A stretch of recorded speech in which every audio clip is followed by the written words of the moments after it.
नमस्कार, स्वागत है आप सभी का यूट्यूब चैनल पर। तो देखिए फ्रेंड्स, जो पीपीएससी आने वाली अभी एग्ज़ाम है शिक्षक भर्ती की, उसकी मैंने जुगाड़ कर ली है। क्लास 10th की तीनों बुक जो सामाजिक विज्ञान के हैं, जैसे राजनीतिक विज्ञान हो गया, इतिहास हो गया, भूगोल हो गया, तो इन तीनों का वीडियो इस चैनल पर आपको देखने को मिल सकता है। आप लोग प्लीज़ कमेंट्स में ज़रूर बताइए कि ये मैं चैप्टर वाइज ऐसे ही रीडिंग लगवाती रहूँ, पढ़ाती रहूँ, या फिर जो मेन है उसको अंडरलाइन करके आप लोगों के सामने प्रस्तुत करूँ।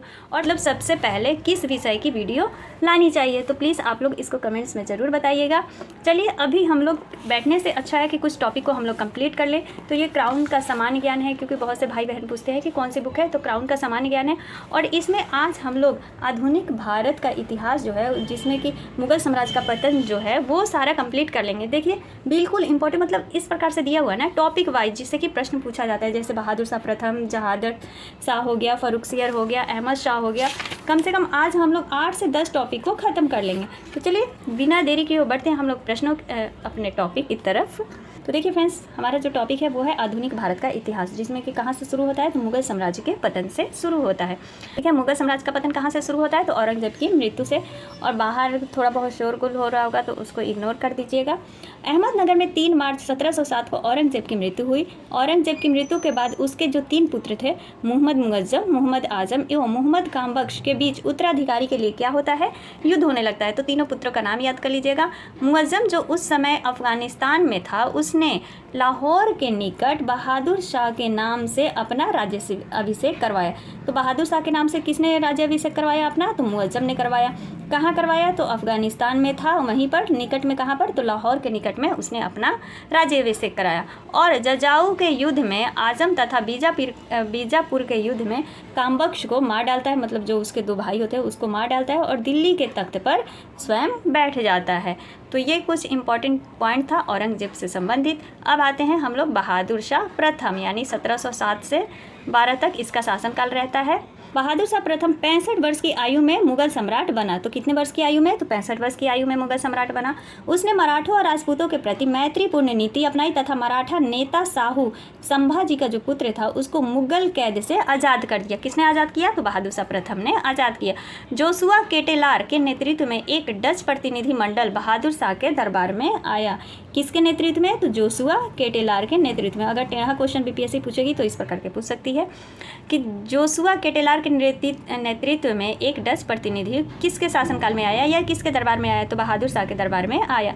इतिहासकार खाफी खां ने बहादुर खां को शाह बेखबर कहकर पुकारा है। शाह बेखबर किसको कहा गया है, तो बहादुर शाह को कहा गया है। किस इतिहासकार ने कहा है, तो खाफी खां ने कहा है। नेक्स्ट हमारा आता है टॉपिक जहादर शाह, जिसका शासनकाल कितना, तो 1712 से 13 तक रहता है। जहादर शाह जुल्फिकार खां की मदद से सिंहासन पर बैठा। किसकी मदद से, तो जुल्फिकार खां की मदद से सिंहासन पर बैठता है और उसे अपना वजीर नियुक्त कर देता है। उसने आमेर के राजा जयसिंह को मिर्जा राजा की उपाधि, साथ में मालवा का सूबेदार भी बना देता है। किसको, तो राजा जो था, अब देखिए जहादर शाह जो है वो आमेर के राजा जो जयसिंह है उनको मिर्जा राजा की उपाधि के साथ मालवा का क्या कर देता है, सूबेदार बना देता है। और मारवाड़ के राजा अजीत सिंह को महाराज की उपाधि देकर गुजरात का सूबेदार बना देता है। तो गुजरात का सूबेदार किसे बनाता है, तो राजा अजीत सिंह को, और मालवा का सूबेदार राजा जय सिंह को। जहादर शाह ने जाजिया कर जो है वो बंद कर दिया। किसने बंद कर दिया, जहादर शाह ने। वह अपनी प्रेमिका लाल कुंवर से काफ़ी प्रभावित था। इससे प्रश्न पूछा जाता है उसकी प्रेमिका से।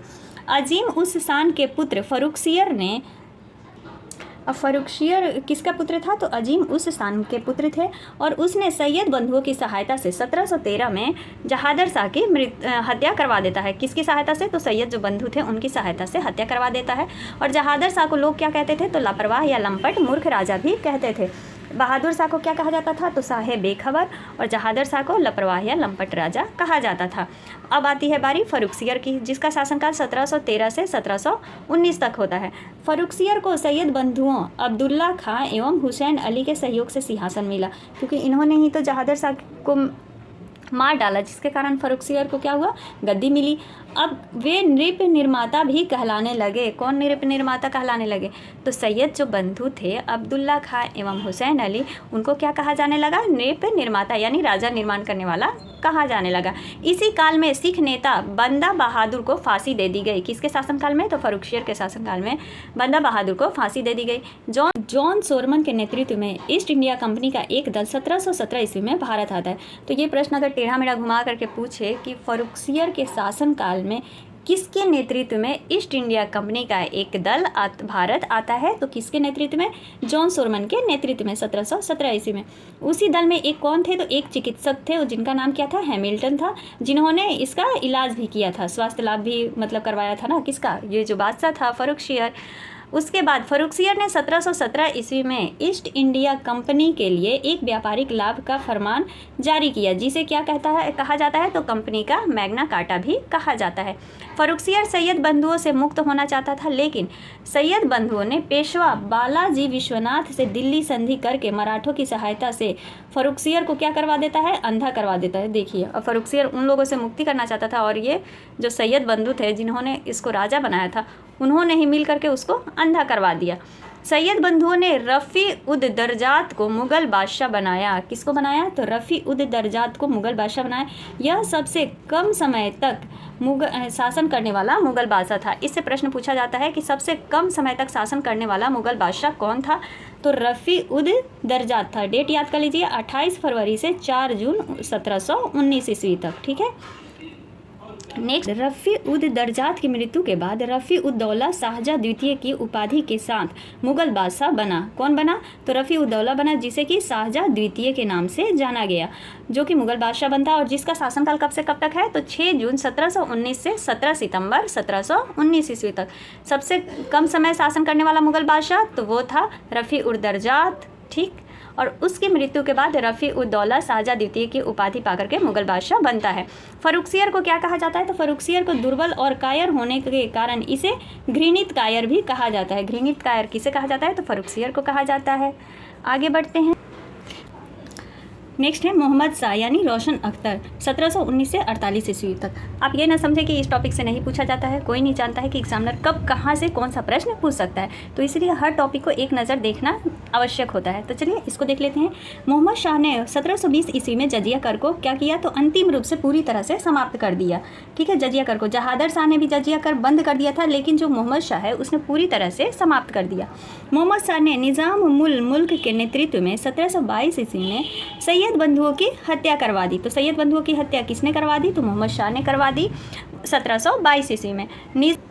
निज़ाम उल मुल्क चीनी किलिस खां ने हैदराबाद के स्वतंत्र आसफ जाही वंश की नींव डाली। तो किसकी, कौन से वंश की? तो आसफ जाही वंश की नींव डाली। इसी के काल में अवध यानी शहादत खां, बंगाल का जो मुर्शिद कुली खां था, और भरतपुर, मथुरा, बदन सिंह तथा गंगा यमुना दुआब, रुहेल तथा फर्रुखाबाद में बंगश नवाबों ने अपनी स्वतंत्र सत्ता की स्थापना की। तो ये सारे याद रख लीजिएगा कि किसने कहाँ पर स्वतंत्र सत्ता की अपनी स्थापना की थी।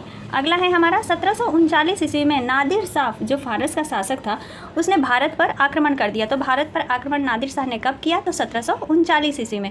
13 फरवरी 1739 को करनाल का युद्ध में नादिर शाह ने मोहम्मद शाह को क्या कर दिया? पराजित कर दिया। किस युद्ध में? तो करनाल के युद्ध में। नादिर शाह अवध के नवाब शहादत खां के उकसाने पर भारत आया था। जब उसने शहादत खां से धन मांगा तो लाचार होकर शहादत खां ने क्या कर लिया? आत्महत्या कर ली उसने अपनी, क्योंकि वो धन मांगा, उसके पास धन नहीं होगा तो उसने आत्महत्या कर ली। नादिर शाह के भारत पर आक्रमण का प्रमुख उद्देश्य धन लूटना ही था। वह अपने साथ तख्ते ताउस यानी जो मयूर सिंहासन था एवं कोहिनूर जो हीरा है उसे क्या किया? तो फ्रांस लेकर चला गया। कौन? तो नादिर शाह।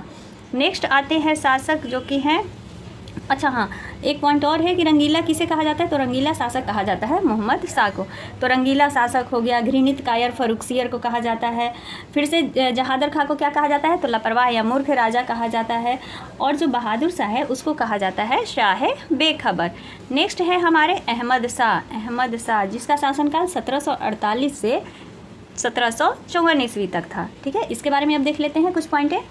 इसने अवध के सूबेदार सफदरजंग को अपना वजीर नियुक्त किया। किसे? तो अवध के जो सूबेदार थे सफदरजंग, उसको क्या किया? तो अपना वजीर नियुक्त किया। अहमद शाह के शासनकाल में अहमद शाह अब्दाली, जिसे दुरे दुरानी अर्थात युग का मोती भी कहा जाता है। देखिए अब ये पॉइंट कि युग का मोती किसे कहा जाता है? तो अहमद शाह अब्दाली को कहा जाता है, जिसे दुरे दुरानी भी कहा जाता है।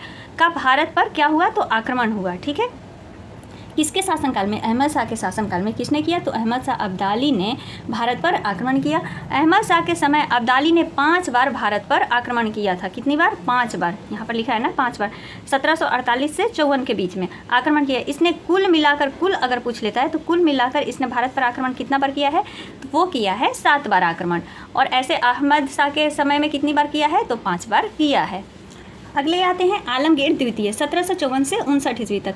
वह ये आलमगीर द्वितीय कौन है? तो अजीजुद्दीन, जो कि जहांदर शाह का पुत्र था, जो कि आलमगीर द्वितीय की उपाधि लेता है और इसी के साथ वह मुगल बादशाह बनता है। बस इससे इतना ही पॉइंट है। शाह आलम द्वितीय, तो इसका शासनकाल 1759 से 1806 ईस्वी तक। शाह आलम के काल में बक्सर का युद्ध होता है, जो कि 1764 ईस्वी में, जिसमें अंग्रेजों से नेतृत्व कौन करते हैं? तो हेक्टर मुनरो के नेतृत्व में मुगल सेना क्या होती है? अवध के जो नवाब होते हैं सुजाउद्दौला की सेना और बंगाल के अपदस्थ नवाब जो मीर कासिम, जो कि संयुक्त रूप से लड़ रहे होते हैं, इनको पराजित कर देता है। ठीक है, अंग्रेज पराजित कर देते हैं। इस पराजय के साथ ही शाह आलम द्वितीय को बंगाल के गवर्नर रॉबर्ट क्लाइव के साथ इलाहाबाद की संधि करनी पड़ती है। तो इलाहाबाद की संधि किसके साथ करनी पड़ती है? तो शाह आलम द्वितीय को रॉबर्ट क्लाइव के साथ करनी पड़ती है, जिसके तहत मुगल सम्राट 1765 से 72 ईस्वी तक अंग्रेजों के संरक्षण में, मतलब उनके देख रेख में क्या बनते हैं? तो इलाहाबाद में रहता है। मराठा सरदार महादजी सिंधिया ने 1772 ईस्वी में एक बार फिर शाह आलम द्वितीय को राजधानी दिल्ली के मुगल सिंहासन पर बैठाया। कहाँ बैठाया? तो दिल्ली में फिर से एक बार बैठाता है शाह आलम द्वितीय को। कौन बैठाता है? तो जो मराठा का सरदार होता है महादजी सिंधिया, वो 1772 में उसे एक बार फिर से गद्दी पर बैठाता है। शाह आलम द्वितीय के शासनकाल में 1761 ईस्वी में पानीपत की तीसरी लड़ाई होती है। किनके बीच? तो मराठा और अहमद शाह अब्दाली के बीच होता है। अहमद शाह अब्दाली जो कि भारत पर कुल कितनी बार आक्रमण किया था? तो 7 बार, अभी हम लोग देखे थे। शाह आलम द्वितीय, जिसका मूल नाम क्या था? तो अली गौहर था। क्या नाम था? अली गौहर था। उसके समय जनरल लेक ने दौलत राव सिंधिया को पराजित कर 1803 ईस्वी में क्या करता है? तो दिल्ली पर अपना अधिकार कर लेता है। तो देखिए ये सारे पॉइंट इंपॉर्टेंट है। मैं तो कहूँगी कि आप लोग एक बुक ज़रूर ले लें। देखिए घर में हम लोग ऐसे नहीं पढ़ पाते, पर किसी की वीडियो होती है ना, तो आप लोग फास्ट मोड करके एक नज़र ज़रूर कर लें। खासकर से जो बहनें हैं, जिनके बाल बच्चे हैं और वो तैयारी करना चाहती है, कुछ करना चाहती है अपने लिए, क्योंकि देखिए हर घर में ना सब कोई का सब साथ नहीं देते हैं, तो इसीलिए अपनी लड़ाई तो स्वयं ही लड़नी पड़ती है। तो आप खाना बनाते समय जो भी काम कर रही हैं, कान में आजकल तो इतना डिजिटल ज़माना हो गया है, ईयरफोन लगा करके किसी की भी वीडियो आप विस्तार से ज़रूर सुने, फास्ट मोड पर ही करके सुने। चलिए अगला हमारा टॉपिक है अकबर द्वितीय, जो कि 1806 से 37 ईस्वी तक इसका शासनकाल रहता है। यह अंग्रेज के संरक्षण में शासक बनने वाला हिंदुस्तान का प्रथम बादशाह, देखिए प्रथम बादशाह कौन बनता है? तो अकबर द्वितीय किसके शासन का? हिंदुस्तान का प्रथम बादशाह है जो अंग्रेजों के संरक्षण में शासक बनता है। उसने जो राजा राम मोहन राय हैं, उनको उपाधि, राजा की उपाधि किसने दी थी? तो अकबर द्वितीय ने ही दिया था। राजा यानी पहले उनका नाम राम मोहन राय था, जिनको उपाधि मिल गया तो राजा राम मोहन राय कहा जाने लगा। अब ये हमारा है बहादुर शाह द्वितीय, 1837 से 1858 ईस्वी तक रहते हैं। ये अंतिम मुगल बादशाह थे। कौन? तो बहादुर शाह द्वितीय थे अंतिम मुगल बादशाह। बहादुर शाह के नाम से कौन जाना जाता था? तो याद रखिए मुअज्जम जाना जाता था। ठीक है, जिसने अपना राज्याभिषेक कहाँ कराया था? तो लाहौर के निकट कराया था। और जजाऊ के युद्ध में उसने अपने दोनों भाइयों को, जो कि आजम और बीजापुर के युद्ध में, कामबख्श को मार डाला था और दिल्ली के तख्त पर बैठ गया था। तो ये भी याद रखना है। और बहादुर शाह द्वितीय कौन जाने जाते हैं? तो यह अंतिम मुगल बादशाह हैं, जो प्रसिद्ध शायर होने के कारण इसे जफ़र भी कहा जाता है। किसको? बहादुर शाह द्वितीय को। 1857 के विद्रोह में विद्रोहियों का साथ देने के कारण अंग्रेज सरकार ने उसे गिरफ्तार कर रंगून निर्वासित कर दिया है। मतलब रंगून में, जो कि चारों साइड से पानी से घिरा हुआ रहता था पहले, वहीं पर सबको भेज दिया जाता था, काला पानी, जहां 1862 ईस्वी में उसकी मृत्यु हो जाती है। तो ये हमारा छोटा सा टॉपिक था। आई होप आप लोगों को पसंद आया होगा। अगली वीडियो में हम लोग टॉपिक देखेंगे कि यूरोपियों का जो कंपनियों का आक्रमण है भारत पर, उस टॉपिक को हम लोग पूरा कंप्लीट कर लेंगे, क्योंकि एक एक वीडियो में ये छोटे छोटे टॉपिक हैं जो कि मेन प्रमुख है, जिनको कि एग्ज़ाम में आने की संभावना है, या फिर आप कोई भी कम्पिटिटिव एग्ज़ाम की तैयारी कर रहे हैं तो उसके लिए ये बेस्ट है। और फिर आप लोग ज़रूर कमेंट्स में ये बताएं कि मुझे सबसे पहले किस विषय की, जो ये मैट्रिक की बुक है, 10th क्लास 10th की बुक है, सबसे पहले किस विषय पर वीडियो बनानी चाहिए। और आप लोग ये भी बताइएगा कि हाँ अंडरलाइन कर करके, मतलब मेन जो पॉइंट है सिर्फ उसी को पढ़ाएं या पूरी बुक को ही। तो बस आज के लिए इतना ही, मिलते हैं अगले वीडियो में, तब तक के लिए